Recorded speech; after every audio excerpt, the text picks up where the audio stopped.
Were you shocked that he murdered his entire family? Listen, I'm going to be respectful of your time. We did talk about not really speaking ill of the dead, but I need you to weigh in on Chris Benoit. What was your experience with Chris Benoit? Were you shocked that he murdered his entire family?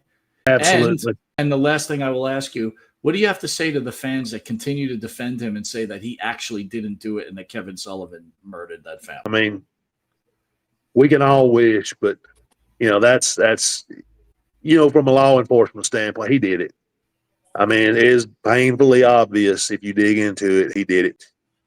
My relationship with Chris Benoit was great.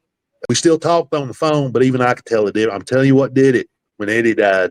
When Eddie died, he was a totally changed person. When Eddie died, he went off the edge. And I remember I'd been gone for a year or two, and I was actually going to a show somewhere or going somewhere.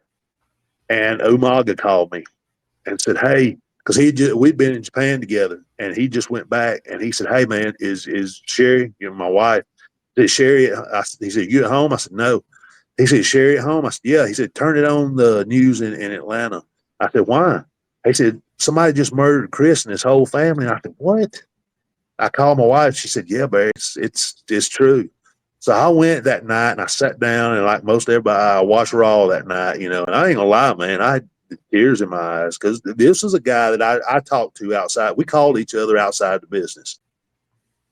I knew that after Eddie, I knew he was struggling, but no, I didn't expect. I think we try to overanalyze stuff. Something there is a such thing as college is just losing it, going off the deep end.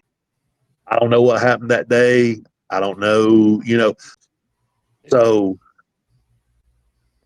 I think it just the wheels came off of it, and he snapped and lost it. That's the only way I know to explain. I mean, there's such thing as just people going crazy. I think he was at that point, and that was the breaking point, and he broke. And once he saw what he done, he just